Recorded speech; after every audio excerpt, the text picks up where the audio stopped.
Welcome, workers and friends. Welcome back to Working Class Revolt. I'm one of your hosts, Dus James, a student of Marxist Leninism and a truck driver from rural North Carolina. With me, as always, my brother, union organizer, comrade from Australia, Brother David Fox. How's it going? Very good, thank you.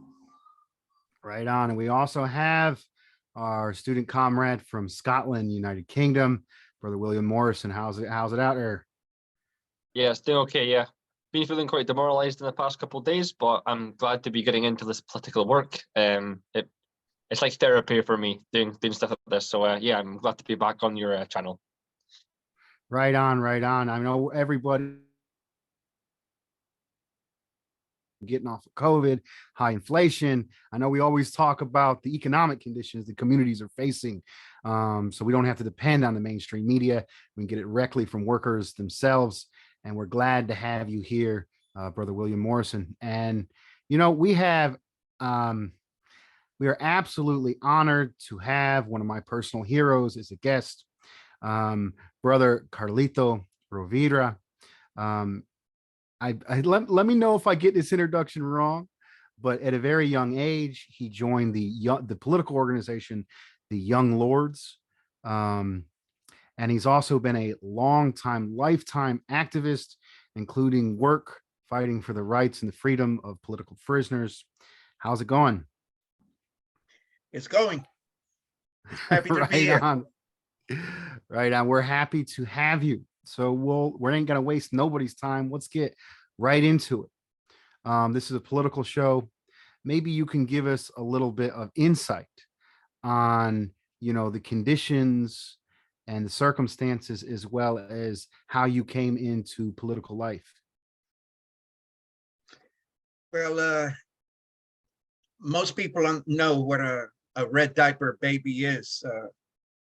I was a black diaper baby. My parents were members of the clandestine Nationalist Party of Puerto Rico. And there was a rear guard base in New York City of the Nationalist Party.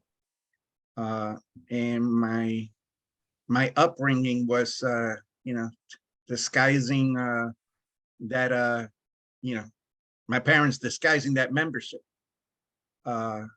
And what they used to do is they used to raise money to buy guns for the Nationalist Party in Puerto Rico. I can talk about it now because, they're deceased and there's such a thing as statute of limitations. I joined the Young Lords at the age of 14, but it was with my parents' blessings. It was, in the Puerto Rican community, like the Black community, it was highly politicized. It was, the 1960s consumed everyone in the United States. It consumed everyone. You was either for the progressive thrust or you were part of the backward thrust. There was nothing in between. Everyone became consumed by the events of the 1960s. And the Puerto Rican community in the United States, not only did it migrate to this country, it migrated into the civil rights movement. And the African American people were at a very high pitch in their struggle for emancipation, and everyone who came to this country was pulled to one of the two political poles that existed, and that was either for Black emancipation or for white privilege. Puerto Ricans naturally gravitated to the Black struggle, and that became the political setting as to why a Puerto Rican street gang known as the Young Lords gravitated to the teachings of the Black Panther Party. It was the Black Panther Party that was instrumental in the transformation of the Young Lords from a street gang into a revolutionary political entity.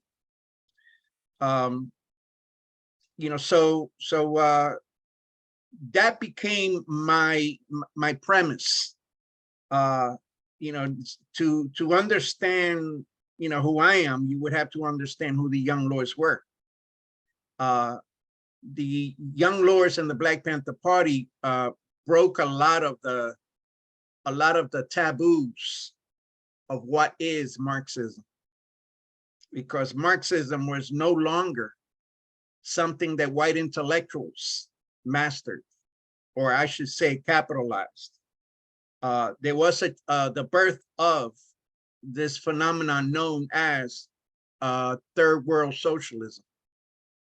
The Young Lords and the Black Panther Party, and everyone in the Rainbow Coalition for that matter, including the Brown Berets and the Young Patriots, the American Indian Movement, the ATM, we studied Marxism.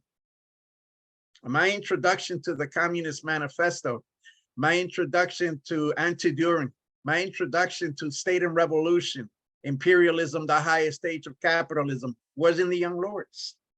It was mandatory classes. You failed to show up to these classes, you were disciplined, and the discipline went to the extension of expulsion. We took study very seriously.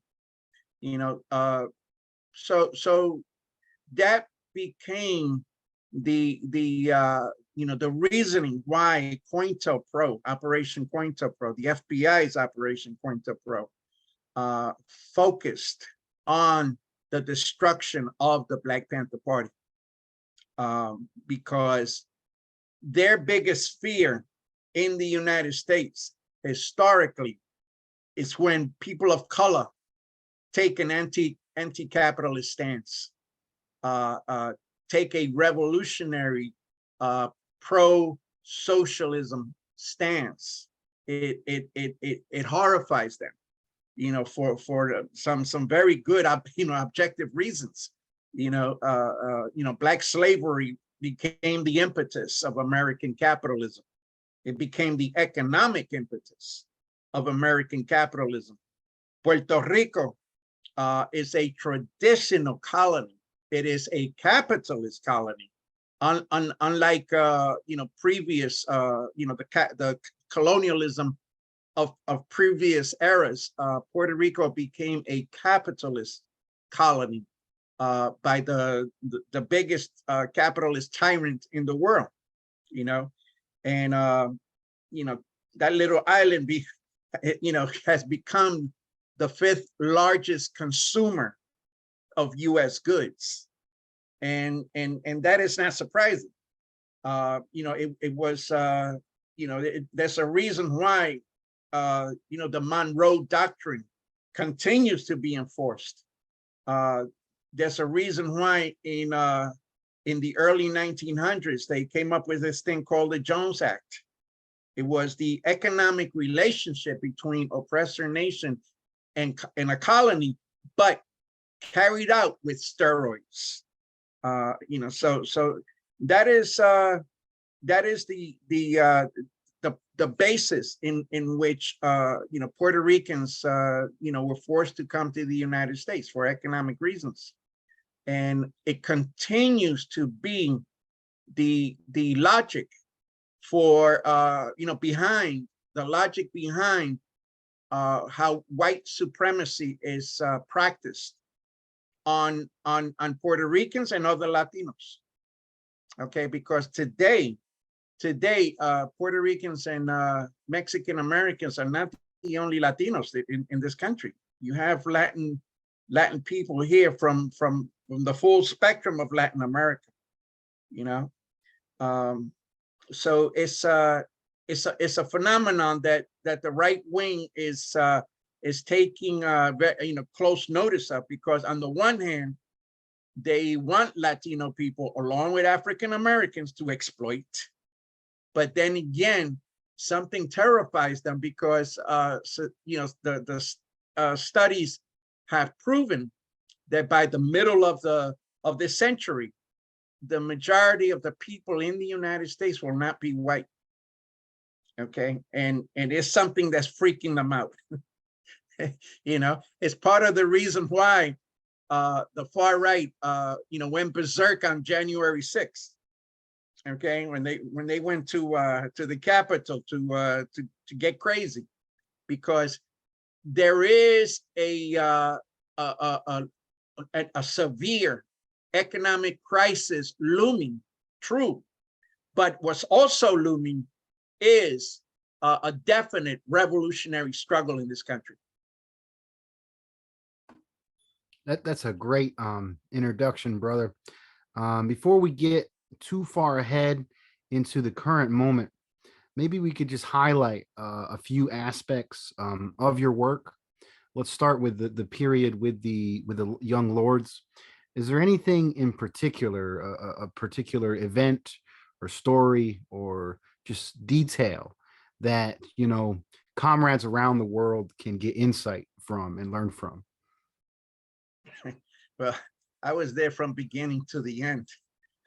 So if you want to know what was highlighted or what traumatized me with the whole experience, you know, we began by collecting the trash, the garbage in our community, because the sanitation department was practicing a very racist policy. They had a racist policy of picking up the garbage in the Black and brown community once every 2 weeks. Now, you know how garbage will stench, but in the white communities, they were picking it up every other day. Okay, hell of a contrast. So what we started doing was we started collecting the garbage, and after we had tons of it, we weaponized it. We started blocking the main traffic arteries of New York City with the garbage, and we set it up on fire. That caught their attention. You know, we took over a church, believe it or not. Okay, we took over a church because we were asking the church. Then this is the event that put us on the map. We took over a church because we asked, you know, the archdiocese to let us use the space to have breakfast program for children, and they continuously refused. So, you know, we took it over. You know, one Sunday we you know, militarized our presence, and we expelled them, and we barricaded ourselves, and the community came out in support. And there were thousands of people surrounding the church to prevent the police from storming the facility. What was another one? There was, you know, it still baffles me today how we got away with it and we didn't get killed. And that's when we took over Lincoln Hospital. Yeah, we took over a hospital, and it was done in military fashion. At 5 in the morning, we stormed the hospital, and we barricaded ourselves, and we expelled the police guards that were there. The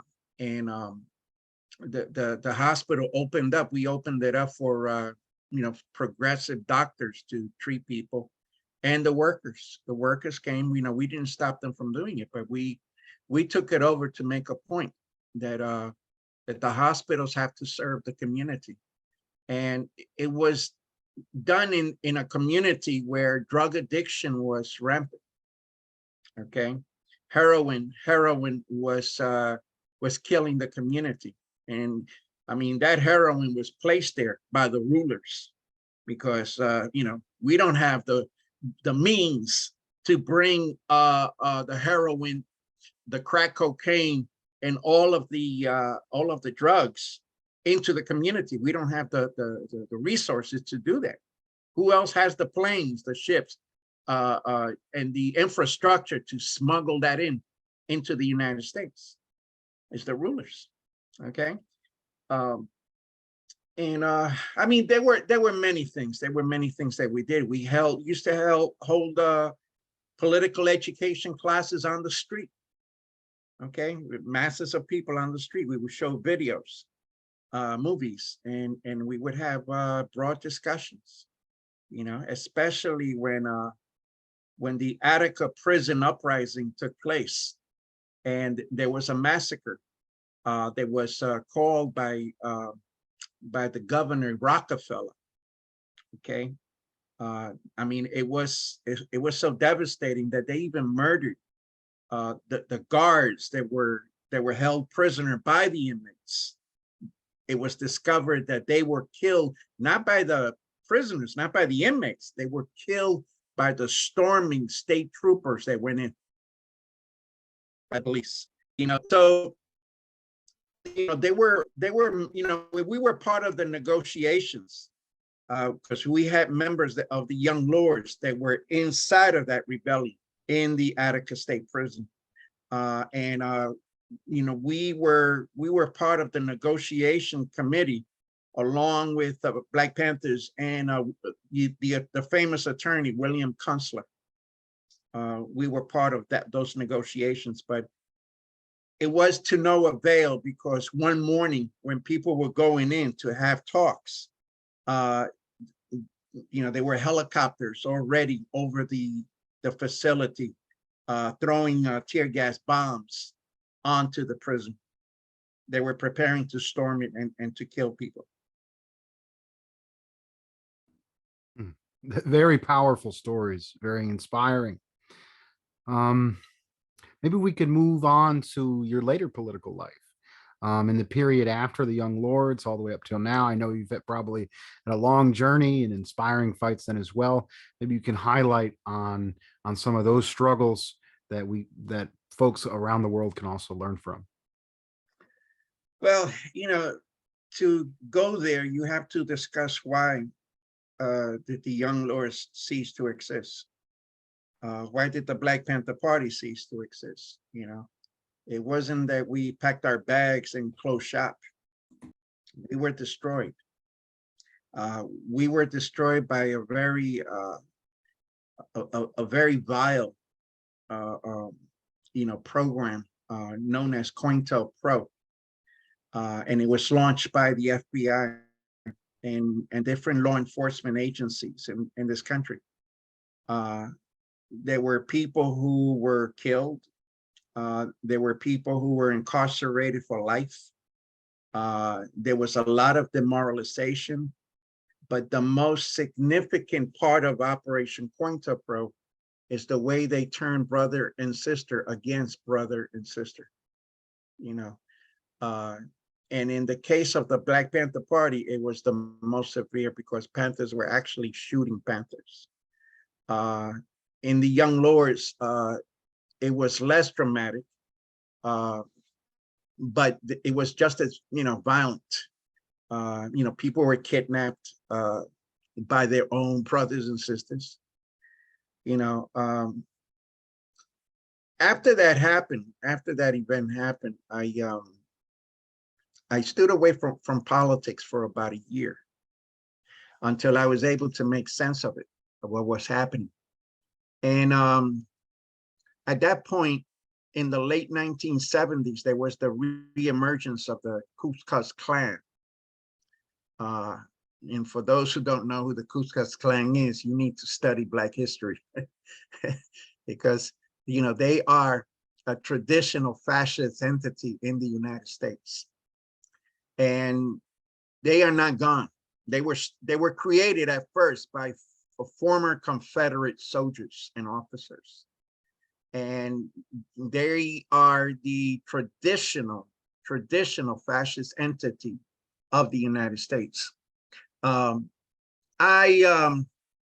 had moved at that point. I had moved to down south to Louisiana, where the KKK was really, you know, making headways. They were even, you know, running for elected office in local elections. And so I chose at that point to work with the anti-Klan coalition because, you know, I knew that it was a continuum for me to fight. It was the same fight that I was fighting, that I was involved in the Young Lords. And I was in Louisiana for a while. Went to prison, and when I came out, I had joined the one of the communist entities, Workers' World, and not to get into those entities, because in order for me to be critical of the socialist left in the United States, I would have to do it under favorable circumstances. I do not like to be critical of socialist entities in public media. I think that that is harmful to the credibility of socialism, okay? And the problem with many socialist entities, and not just in the United States, but all over the world, is that you have a lot of sweet sounding leaders who want to be the king of the mountain. Okay. And we have to take into consideration that socialism, well, take into consideration, but also be objective and critical thinkers when we make these assessments. Socialism took a black eye. Let me plug my computer. It's telling me I'm running out of juice. Hold on a second, please. Go ahead, brother. While he's doing that, brother David Fox, any quick response to what we've heard so far? Well, what was interesting early in the discussion, some of the history there, I think a change like taking out the garbage, or what we call the rubbish here, we don't tend to use the word trash too much, but yeah, and then dumping it in the middle of a major intersection in a major capital city. I thought this can be a start. You can have a lot of fun with this and setting it on fire. I could just see how small, issues that, okay, they're important, but on the grand scale, things start out smaller issues that can come out to be quite a lot and turn out to be a broader and larger struggle. And I could, when you're actually talking there, I'm just looking at from a dialectical perspective, an historical perspective. You could see how things start off on one particular issue, but then gets developed into higher level issues in one of class struggle. And I thought that was quite fascinating, and it was actually quite inspiring. Also too, I loved how you had a very wicked sense of humor there. At the same time, I thought they had all this stinking garbage right in the middle of an intersection. And you could just imagine at peak hour, all of a sudden people pulling up the intersection. This whole place is looks like we lost William. Yeah. Brother William, try to come back. Let's see. Sorry for the interruption there, brother Carlito. If you either want to respond to that or continue on with your work in the later period. Well, what I was trying to get at was, socialism took a severe blow. Okay, there's a reason why the upsurge of the 1920s and the 1960s is no longer around, especially after the tragedy that occurred in 1991 with the collapse of the Soviet Union. You can think whatever about the Soviet leadership at the time. It was a devastating blow for all revolutionary movements, and because who was challenging world imperialism? It was a deformed socialism. It was a deformed socialist state. And then what used to be the socialist front, the socialist bloc, went at war with itself. The conflict that occurred for many years between China and the Soviet Union, then the Chinese invasion of Vietnam. I mean, these were embarrassing, or at least should have been embarrassing moments for socialism. And that, that phenomenon occurred because it started to become a reflection of the deterioration, of the ideological premise of socialism and the revolutionary, movement worldwide. And that does not mean that the class struggle ceased to exist, because, the class struggle is like an atom. You can't destroy it. Okay, the class struggle has a life of its own. Okay, but socialism a successful socialist revolution does not come about like a phenomenon. It comes about because people are conscious that that's what the hell they want. And that's precisely the dilemma that we have today. That the working class is not organized. Socialism continues to be paralyzed.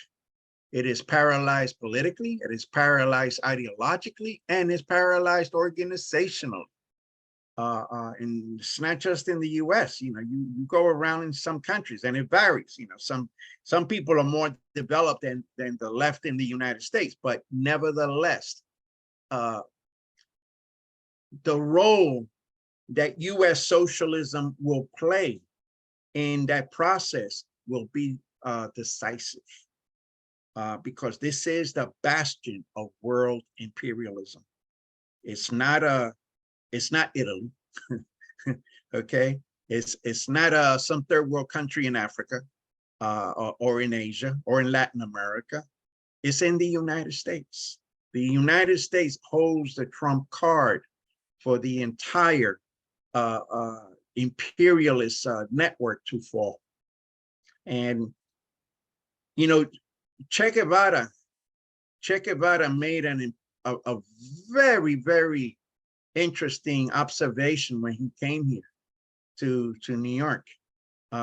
He said he envied the American revolutionaries, because the struggle in the United States will be the decisive battle to end world capitalism.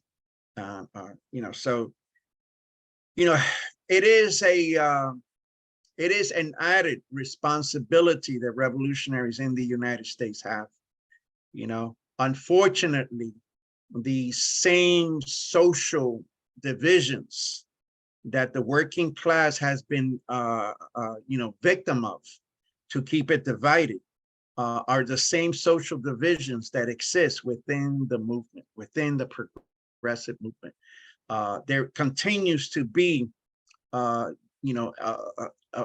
very consistent indifference towards the nationalism of people of color, particularly Black nationalism. And historically, Black nationalism has been decisive in the progress of the American working class. Okay, all of the most advanced, the greatest progress that existed in labor struggles in the United States has been due to Black leadership in those struggles. Okay, and the influences of Black labor. The populist movement, for example, the populist movement was racist as all hell at one time. Okay, and it wasn't until they united with the sharecroppers, who were in a struggle of their own for control of their labor through control of the land. It wasn't until then that the populist struggle began to make gains. And what that example should tell us. Oh, let me not forget the struggle in Ludlow, Colorado, in 1916. The rulers, they saw the potential and that unity between Black, white, Chicano, Native American workers, miners. They saw the potential in a victorious labor struggle, that they had to send in the U.S. Army to massacre the workers in that labor strike, you know. But there are many glimpses of that potential revolutionary struggle in various struggles throughout U.S. history.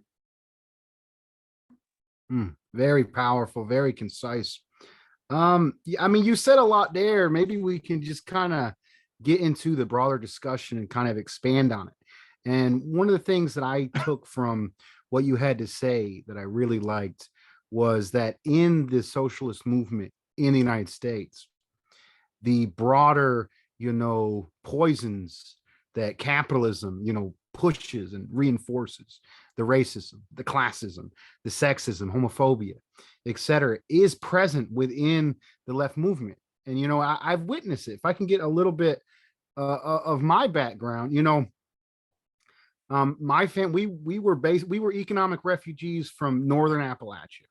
We came down to the South, and most of my friends were Black or mostly Mexican immigrants. There's a huge Mexican immigrant population in North Carolina, and I witnessed like the way my friends were treated, and later my coworkers, absolutely disgraceful. Not allowed to take breaks. Wage theft. The treatment of undocumented workers in the South continues to be absolute disgusting. Something you'd think was not as something that would be in this country. But then when I got to college and, I was looking into socialism, I noticed these folks, like kids of teachers and professors, and socialism to them was like, oh, they're going to go to this fancy restaurant. They're going to buy this book here. They even look down the way I talk, I'm trying to say, I'm like, you see this, you see this, the way that the socialist movement in general treats poor people, treats poor rural people, and especially treats oppressed people, and not allowing, stifling their voices. I'm trying to say, people that got money want to get their egos up, manipulating people, all kinds of drama and all that, and I'm excited. It's coming. Well, I'm excited. I think things are finally changing. Like, we're starting to see more as conditions worsen, as the contradictions come up, as you said. We're starting to see, this right-wing terrorism, but also we're starting to see more people get involved in socialism, and more working class and oppressed voices get within the socialist movement. Just any response to that. Go ahead. We need a new movement. It's simple. Okay. Because without a movement, you're stifled. Without a movement, you have nothing to fight with. A movement is more than just people in motion. A movement is a weapon. Okay, a movement is a weapon. There's a reason why the U.S. Military never invaded Cuba. There's a reason for that. I remember right after 9/11 in Cuba, out of a population of 12 million, there were 8 million people that partook in the military maneuvers throughout the island. Okay, 8 million out of 12 million, and the government of Cuba told George Bush, we are not Iraq and we are not Afghanistan. But that is not possible if you don't unite people, masses, numbers. Is that simple? The reason why we have progressive legislations that were signed is not because out of the goodness of the heart of these treacherous Democratic Party liberal politicians. It was because the masses through a movement demonstrated their claws. Okay, they demonstrated their firepower, and that's important to grasp, because if we are able to understand the value of numbers, the value of movement, then we can embrace the idea why revolution is possible in the United States and everywhere else. Very powerful. I know I've been hogging the guest. Brother David Fox, you have any questions for Comrade Carlito? I think, well, I don't really have any questions. I know I've just been listening attentively. This has been a fantastic insight into the United States. I will comment on something, because all recent events, I think where the position is, I mean, obviously, for all the US comrades out there, everyone, they need to figure out what the way forward for them. Obviously, it's different for us here in Australia and no doubt other countries around the world. But there are some lessons to be learned here, and we can draw lessons from other experiences around the world.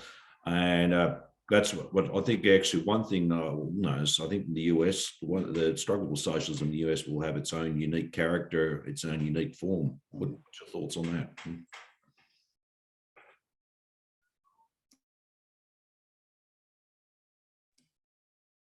Sorry, did you hear? Brother Carlito, just to rephrase your thoughts on the United States having its own unique characteristics.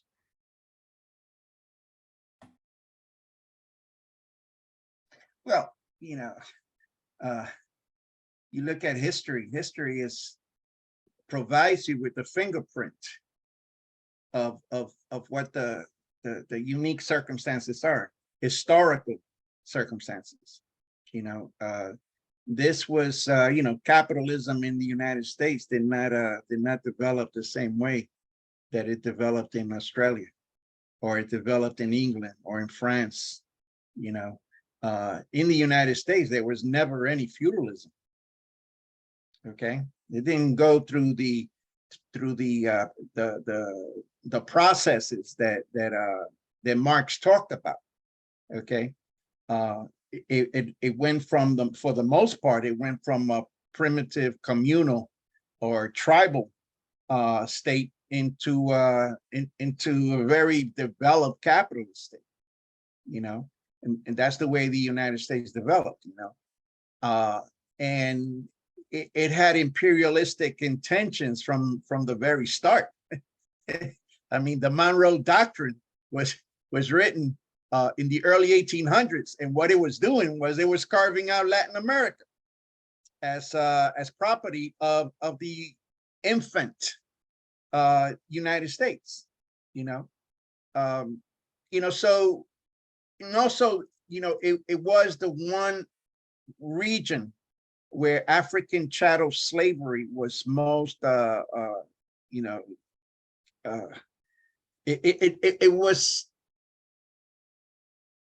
it gained the most, it developed the greatest riches than slavery anywhere else.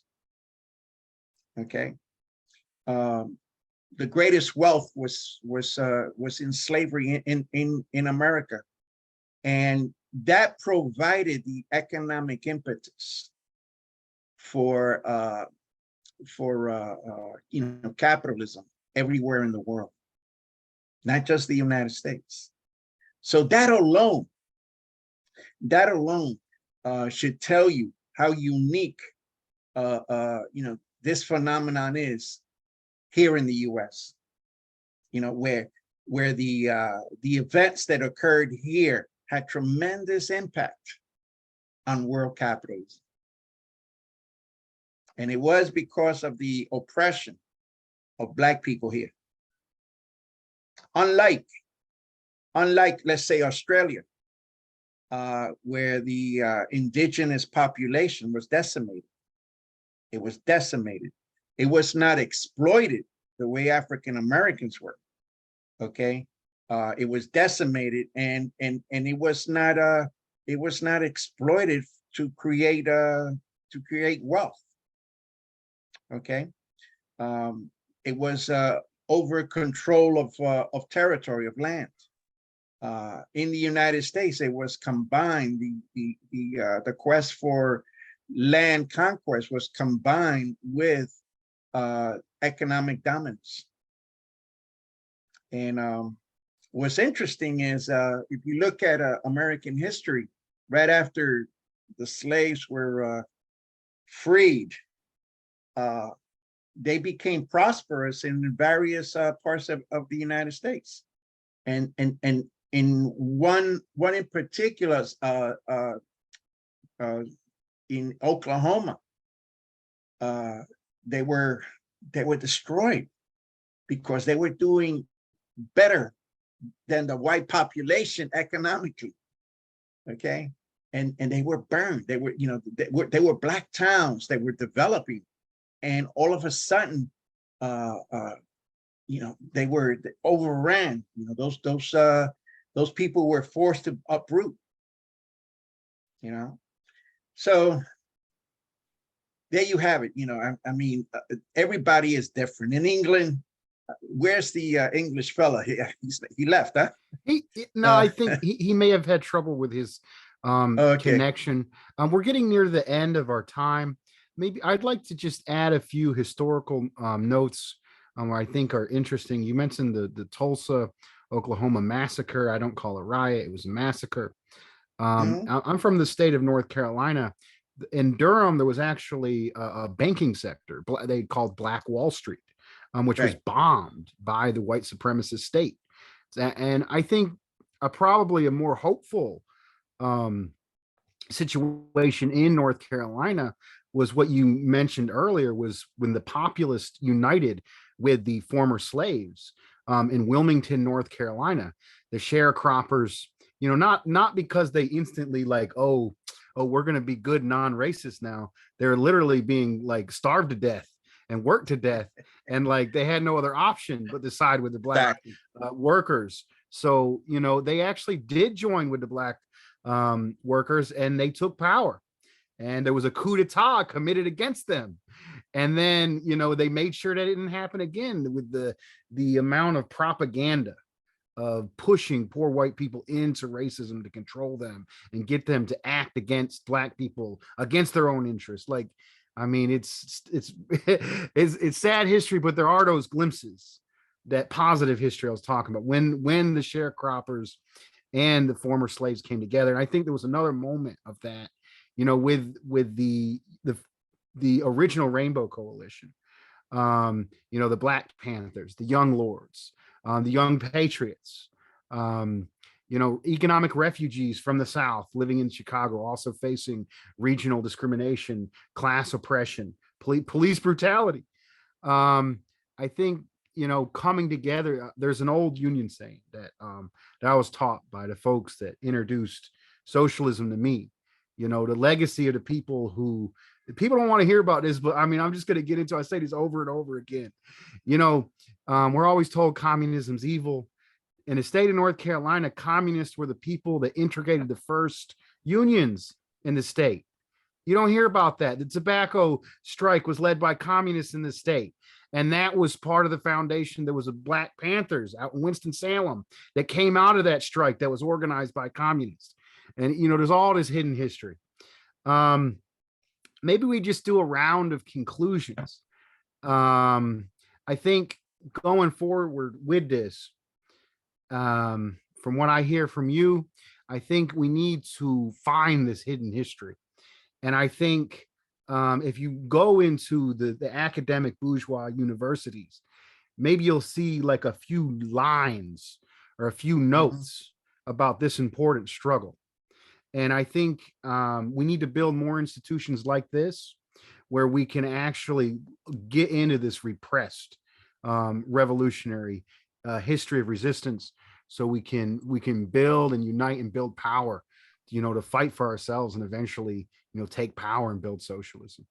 Let's see, brother, we're going to let Carlito get the last word. Brother David Fox, maybe give us a concluding statement. Well, this is where history is important.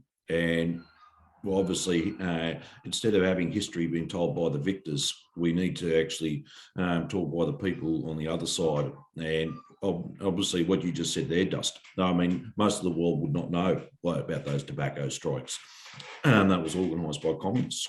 I mean, this is important because the reason why we need to understand the history, we learn from it, and what we, take the positives out of it, what can work for us now, and apply it for today.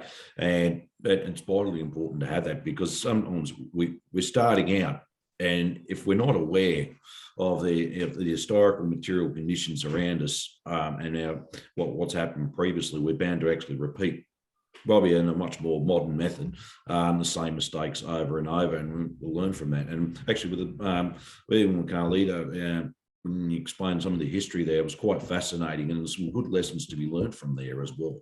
We're all going to have differences of opinions at times about moving forward, and that's perfectly natural and it's perfectly fine. But I think we have that discussions, but we're not out there to, destroy each other either. And I think that's important, because we've got to keep focused on the main picture here. And that, I think, one thing we can learn from all that recent history, even with the Soviet Union, going right back to the Sino-Soviet dispute and split, I think we've got to learn from that. And okay, we're now living in the third decade of the 21st century. What can we do now to do that's different, and draw lessons from that? Thank you, brother. Comrade Carlito, any words of wisdom to leave our international audience with tonight? Well, I have a lot of admiration for people that are religious. Okay. And this is coming from an atheist. Okay. I have a lot of respect for them, because they function, they can have all the differences in the world, but they have steel pillars, okay, of principles. We have to base everything that we do on what's in the interest of the working class. Okay.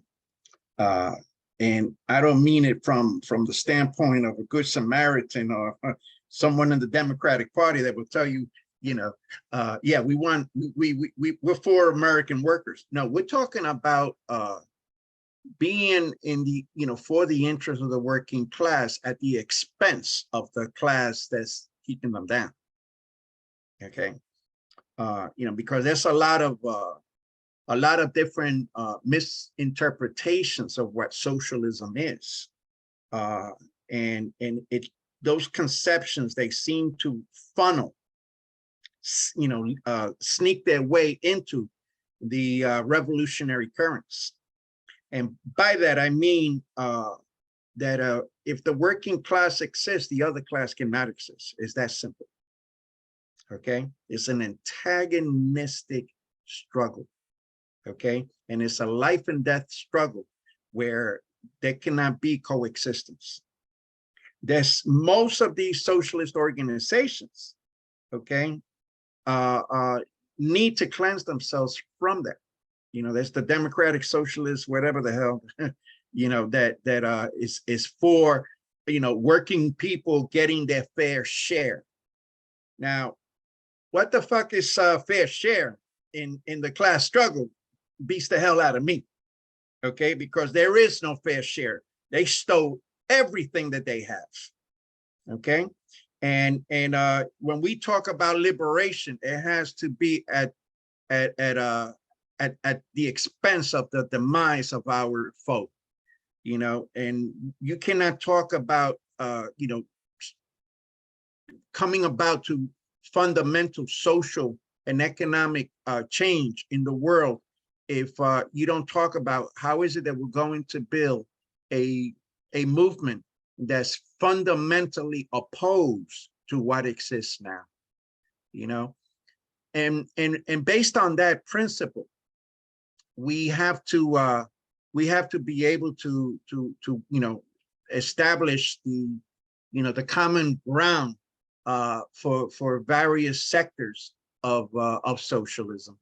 And the various sectors of socialism exist not because the other guy is a bad guy. the variations in the world outlook within socialism exists because that is the objective state of the working class. Okay, that is the objective state in the working class. There's confusion and there's different interpretations of what our interest is. If you ask any worker, they'll give you a variety of explanations of what's in their best interest. Okay, and some of these explanations really, are harmful to working people, but that's okay because the objective processes are going to compel us, are going to compel everyone to seek and find the right path. And if you look at the Cuban experience, the Cuban experience is a good example of what I'm talking about, because not everyone in Cuba is a communist. Not everyone in Cuba understands what socialism is, but the common ground is we don't want to be invaded and we want to eat. We don't want a blockade. We don't want medicines to be prevented from coming into our country. Okay, and those are the socialist demands for that experience. In the United States, socialism will be much easier because we don't have to develop economically. Socialism, the basis, the strength for socialism in the United States already exists here. That is not something that we have to develop. That is not something that we have to scramble for. The way it is the case in Cuba, or in socialist Soviet Russia. Okay, Russia was one of the most backward regions in the world, and by I'm still baffled. How is it that they were able to put a Sputnik up in space? Okay, because they were a backward country, but they strove to develop their economic base, just like China, but in the United States, that struggle will not be necessary because the economic enormousness already exists. So that's the advantage that we have here in the bastion of imperialism, and it should add as to why socialism in the United States is possible. Very powerful. Thank you so much, Brother Carlito, for coming on. Let's say thank you, Brother David Fox. We actually end every episode with a chant that we learned from the Black Panthers. So if everyone could raise their fist and repeat after me: dare to struggle, Dare to struggle, Dare to win, dare to win, dare to win. all power to the people. All power to the all people. power to the people. Right on. Thank you, everyone.